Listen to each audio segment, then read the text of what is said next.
Hi, thanks for being with me today. We've been discussing this verse in Genesis, which is on the second page of your Bible. God uttered it on day 6 when he said, for this reason, that is for the reason of transitioning away from family to marriage, a man will leave his mother and father, cleave to his wife, and become one flesh. And we've been looking at this matter of what it means to leave. And we've talked about it being something that a young man and a woman needs to do physically. There needs to be a physical moving away from their mother and father. And we've talked a lot about what that means emotionally. At the time when this young lady and this young man are going to come together in a wedding ceremony and enter into one flesh relationship, there's a very important component to that, and it is leaving emotionally.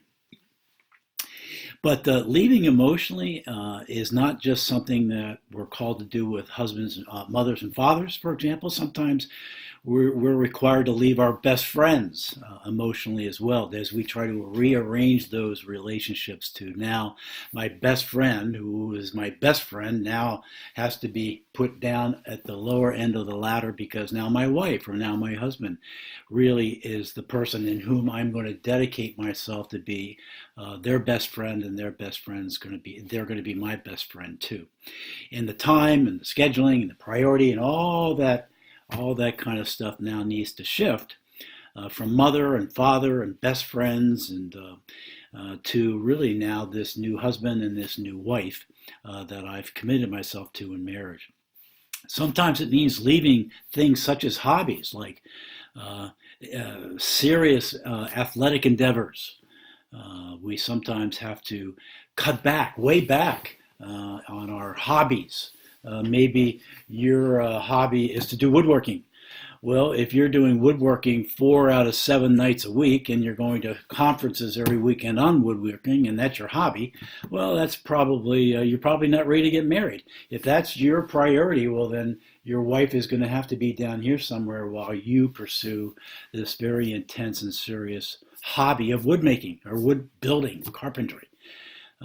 Probably not ready to get married if you're not really ready to shift that around to making your wife first, and carpentry is going to have to cut way, way back on that. Other examples were given in previous videos. Hopefully you can listen to those and try to understand what it means to leave emotionally in these situations.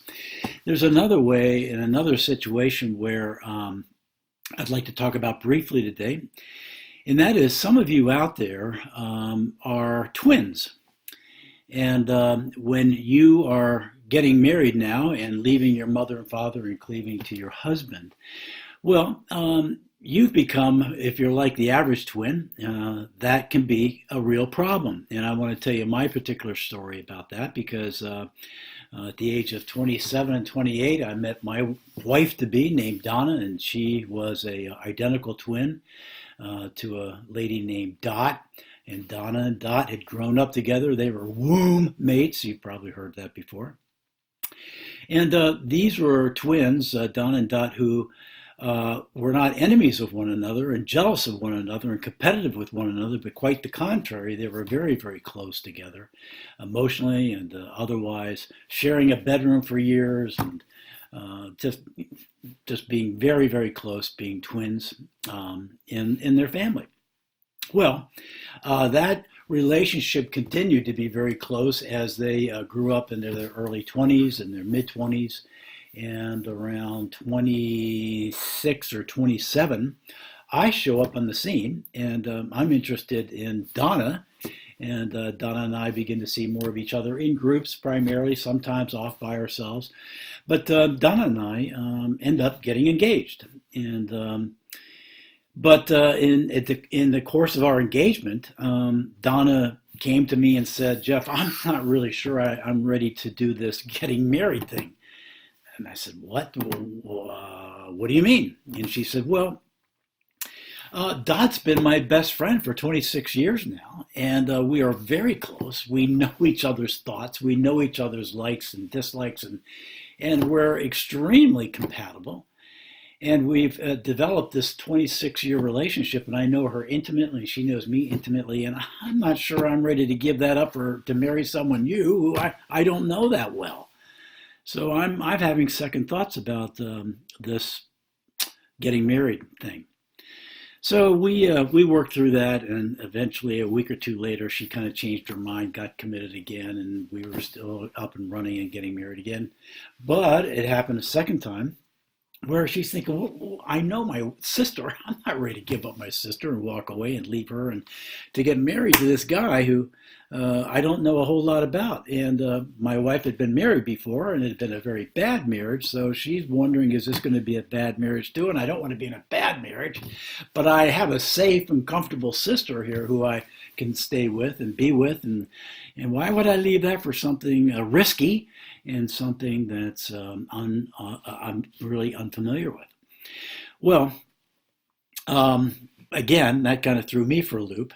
But I eventually sat Donna and Dot down and had a conversation with them that went something like this. I said, um, if you guys are going to remain together as twins, and that is a high priority to one another, then I think what you're going to have to do is you're going to have to not get serious about a guy.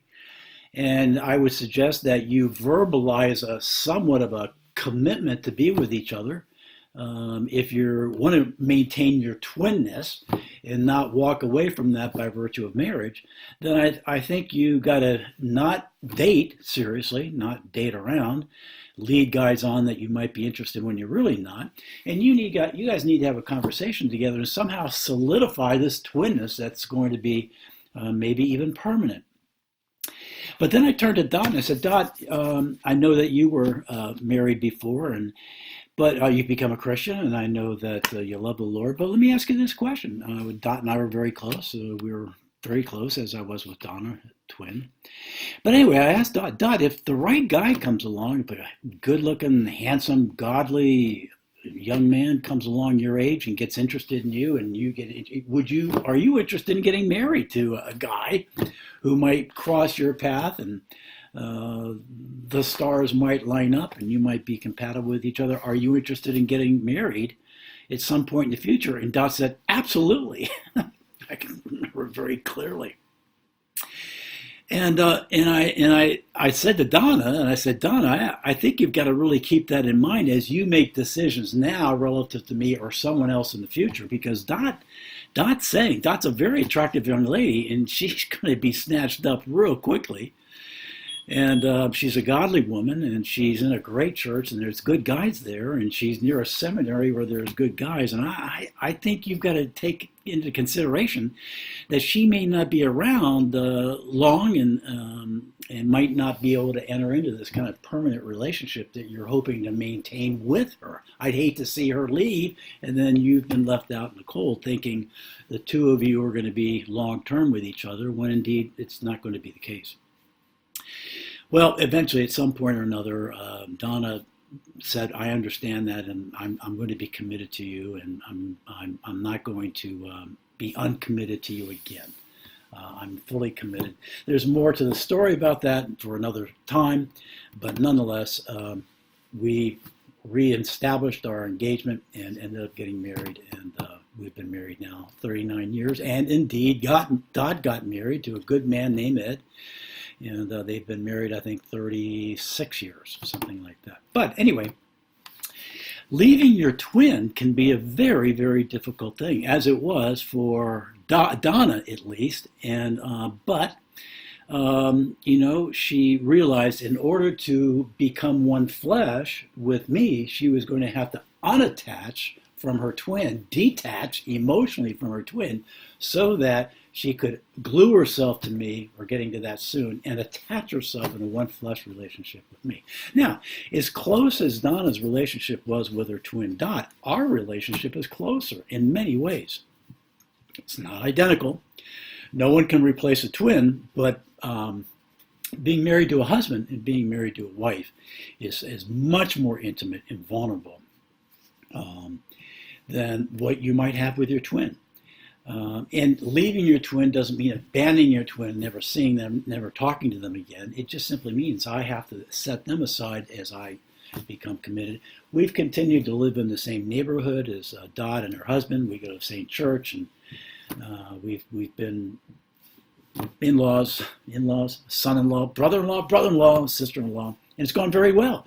But it's gone well because we've taken very seriously this matter of leaving and cleaving and becoming one flesh. And had Donna and Dot not left each other but got married, well, that would have put Donna and I and our relationship in severe jeopardy, as it would have put Dot and Ed's relationship in jeopardy as well. So, not an easy thing to do, but in twins, a twin is like a best friend. And we talked about how to leave our best friends in video number 7, which was our last video. And so if you're a twin and you're wrestling through how to do this, you might want to go back to video number 3 and 4 and 5 and 6 and number 7 in particular, and certainly pay attention to what's being said today. Okay? So that's twins. When we meet in video number 9, this is video number 8. There's one other area that I want to look at that where leaving can be very difficult to do, and sometimes people are refusing to do it, and there are consequences to pay when that takes place, and we'll look at that in video number 9. Thanks for being with me today.